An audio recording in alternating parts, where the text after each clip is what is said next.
Hey everybody, this is Trail, as in crossing, and I want to talk to you about Sola Scriptura. I know a lot of people have really beat that to death, but it needs to be beaten to death. Uh, I've been reading some lectures by uh, a Jesuit missionary from the 1870s named Father Arnold Damen. That's Damen. If you can find them, they're like on archive.org. They're hard to find, but they are really, really good.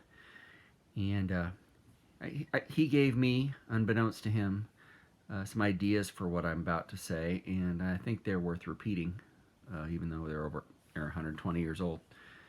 Um, we are bound to believe, as Christians, everything that God has taught. That makes sense. I think even our separated brethren would agree with that we are bound to believe everything that God has taught us. And so, if we are bound to believe that, and we are, the means for finding out what that is has some conditions. Number one, they have to have been at all times within reach of all people. That makes sense. If we're bound on pain of hell to believe everything that God has taught us, He would provide that to us.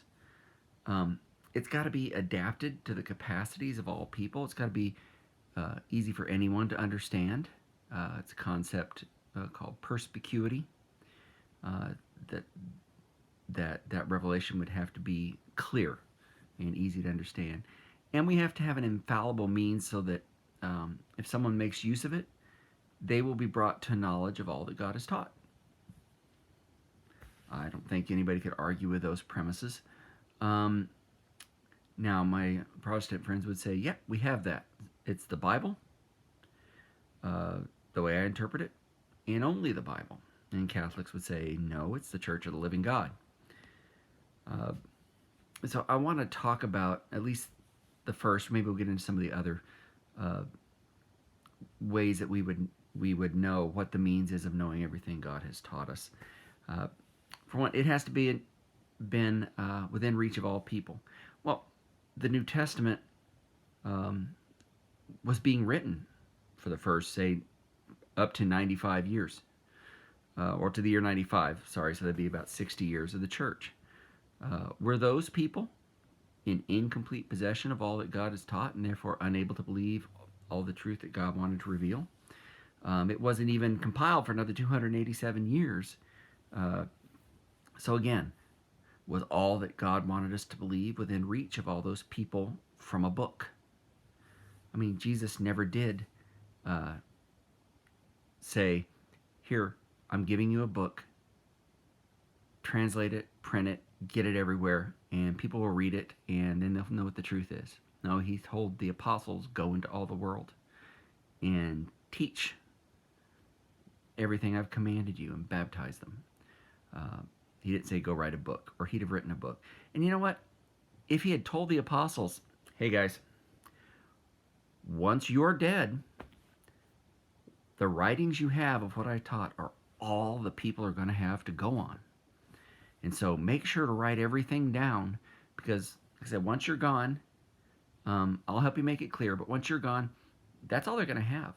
It'll be just your writings." Well, if he told them that, why did half of them not write a thing? How irresponsible could that be? They went to all different parts of the known world and didn't write a single thing. Um, and the one that wrote the most of it, Paul, wasn't even there when he was teaching them the 40 days after his resurrection and before his ascension. So that just doesn't add up to me.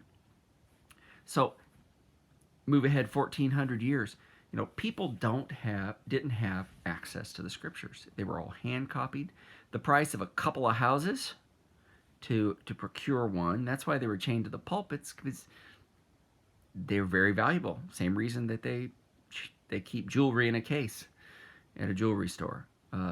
So that weren't accessible and within reach of all the people. And even if they could have reached them, after Gutenberg printed the first Bible, the vast majority of people were illiterate.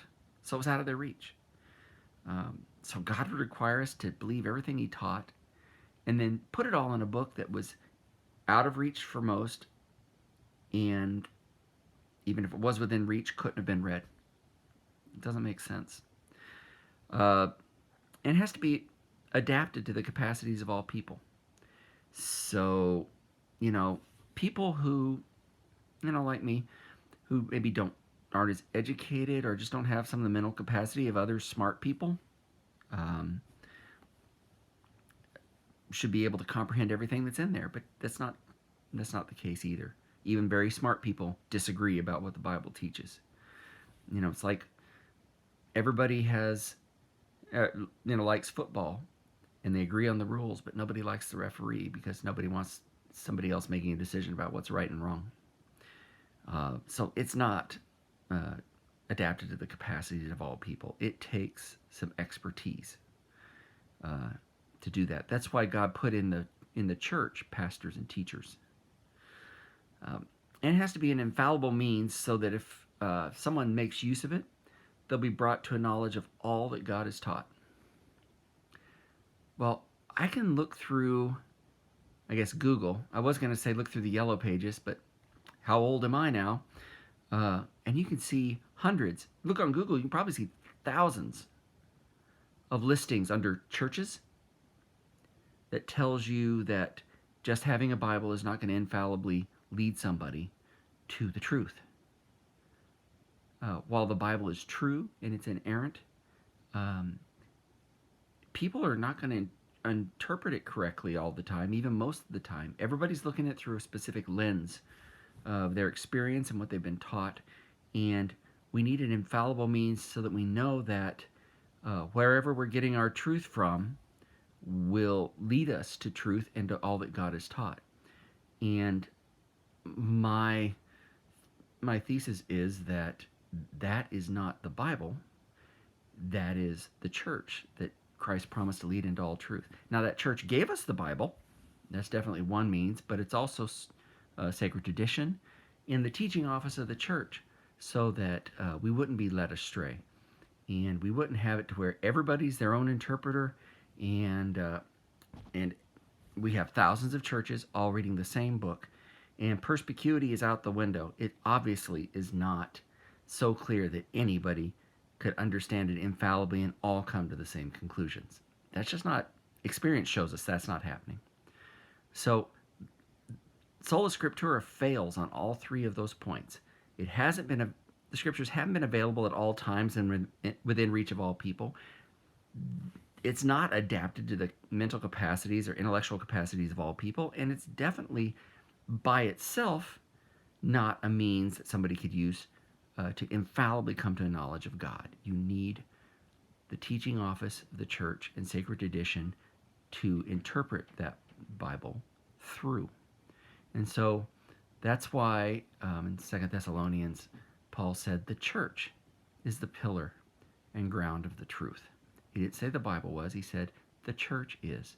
And the church, again, gave us the Bible and holds the deposit of faith and can teach it infallibly.